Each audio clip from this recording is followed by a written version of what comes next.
Hello and welcome to the Simply Gingy corner of the internet where I share things that I love, mostly nails and planner things. So today is a exciting day. I am setting up my Hobonichi Cousin for the remainder of the year. If you watched my previous video, you'll know that I was in the Sterling Ink a common planner and just not really loving it and wanting to switch up my setup.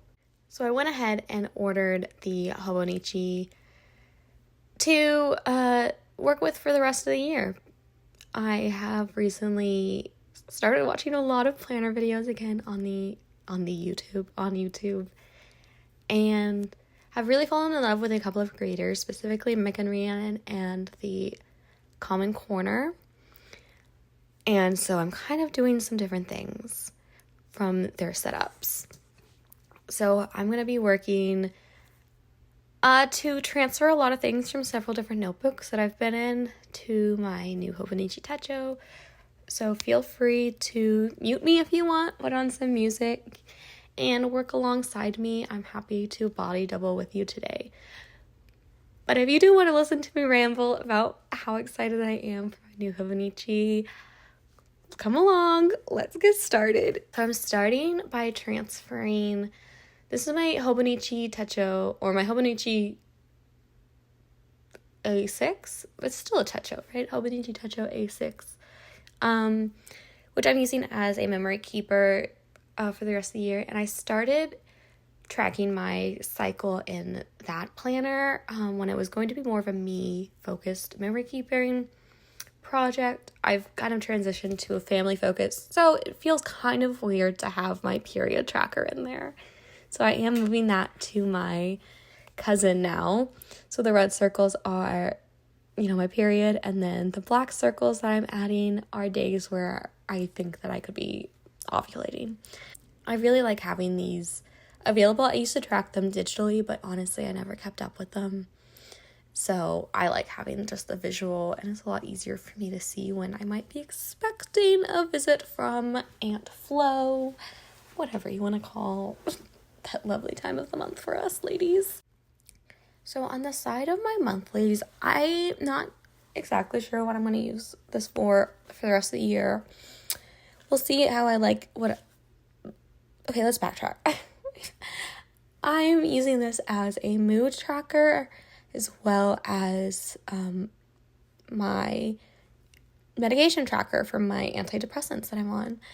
I've never been the best at keeping up with taking them, so I think it's great to track it, and also so I can really see, are the days that you miss it, or the days after you miss it, the days where you feel like crap. Spoiler, they are. So I want to track my mood. I don't know if I'll keep up with this for the whole year, but I think it's a good place to start. Another thing that I might track here is sleep, exercise once I start actually getting back into exercise, things like that. Reminder to get my kids outside.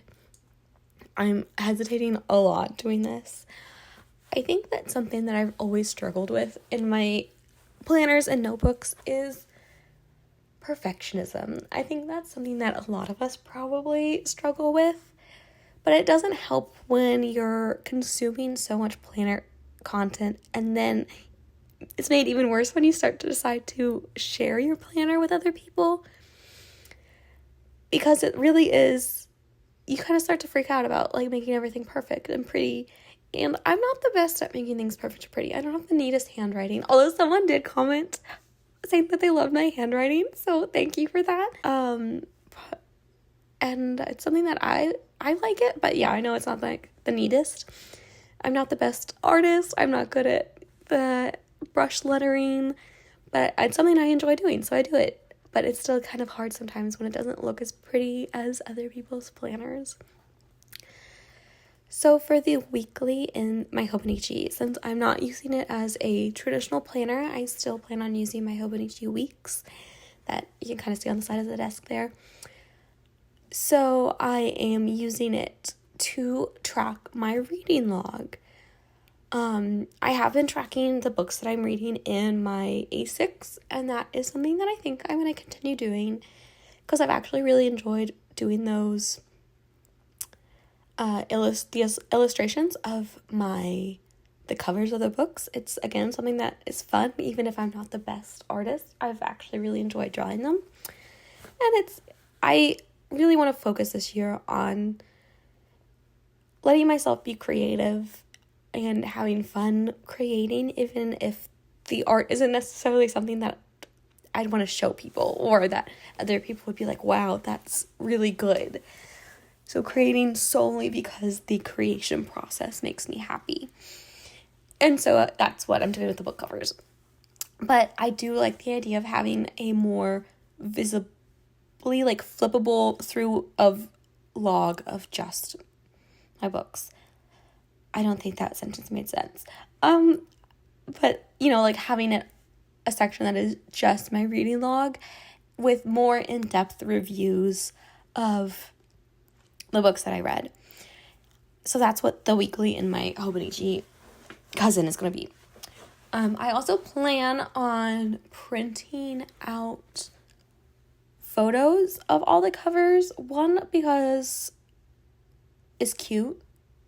And two, because I do sometimes really struggle. I read so many books, so I really struggle to actually remember what the names of books are sometimes. And so I think printing them out is going to be really helpful. The other thing I really want to do to include in this that I don't think I actually did because I already forgot some of them is to actually write the main characters' names down as part of the review. Again, I read books, I consume books so quickly that oftentimes I finish them and I can tell you almost the entire plot, but I've forgotten the main love interest's name. And I don't know how that happens. I guess my brain just decides that that's not an important aspect of it, and I guess within the grand scheme of things for your brain, it's not an important aspect to remember the name of every character of books you read, but it does make me feel a little bit like I'm not comprehending things, but I am, just not names. I've been on kind of just a reading slump for this year. I think I've read maybe up until last month, I've read maybe 4 books the entire year. And maybe for some people, you're like, wow, that's kind of a lot, because I know a lot of people struggle to find time to read at all. But last year, I read 100 books, or thereabouts.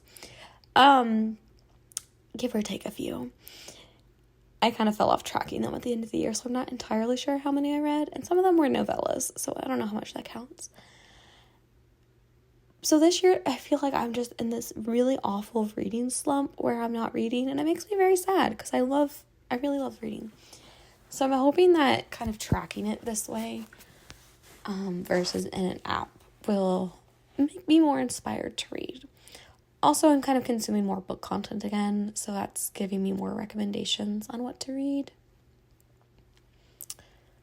So also, if you have any book recommendations, let me know. I mostly read contemporary romance, but I am also very open to fantasy if it's female-centered stories and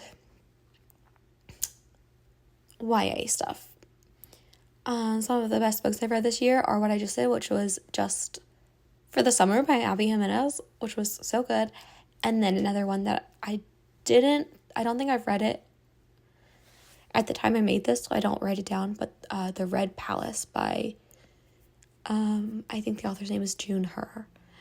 And that one is really good. That one's like a YA kind of style book, and it reads like a Korean historical drama. It is so good. Really recommend it. The beginning, though, I do think is a little wordy, so if you do go read it, just give yourself a few chapters, because I think she's very, very descriptive. So when she kind of gets through some of those descriptions, the amount of words settles down, and it really is very good.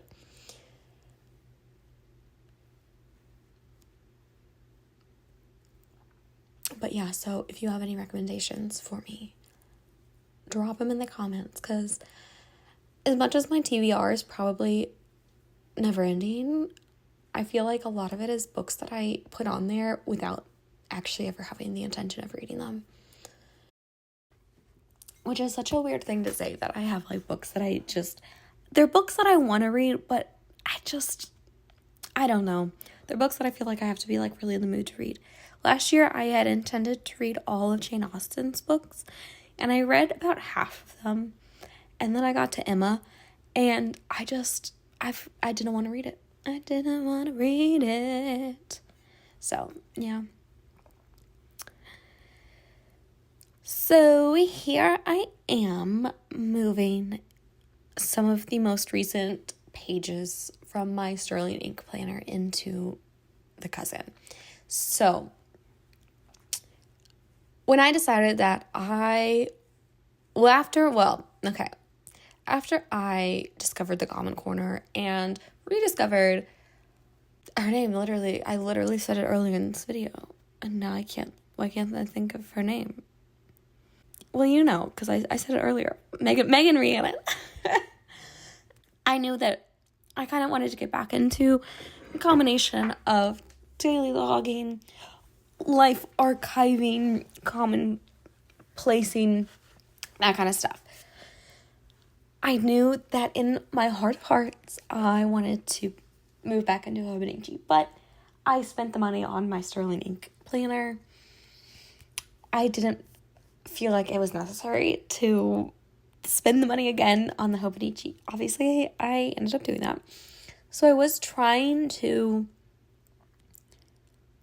work with what I had. I have a little rolling date stamp, and I went through and I dated all the next pages for the whole month of May, so that I wouldn't have to do it every day. I gave myself, a day per page.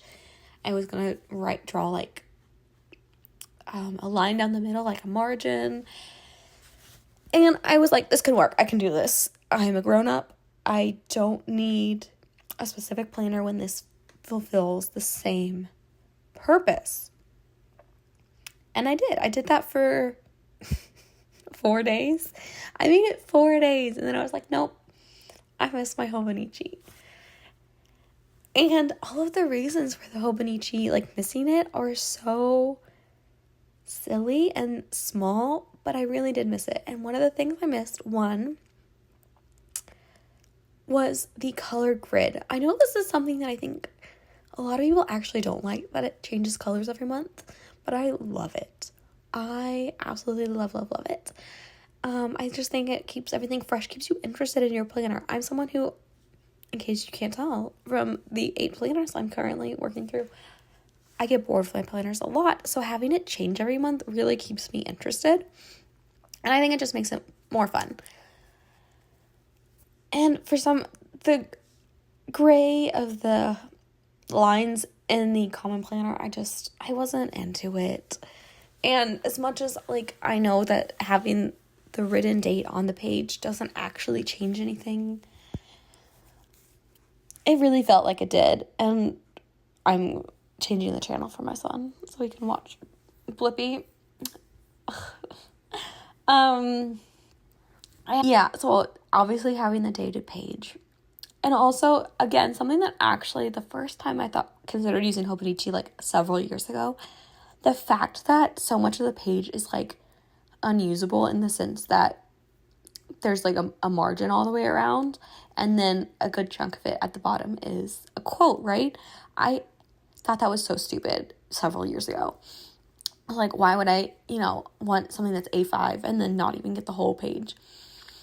But now there's something that I love so much about it. So when I open the Sterling ink to work through it, it just feels so large. That extra inch or whatever of planner or paper at the bottom just seems awful. And I'm never going to fill a page at all.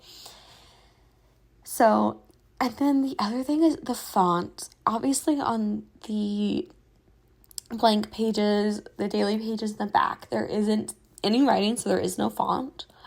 But the rest of the book, the font that she uses and the color of it. The font I don't like. It's so small and it's just I don't love it.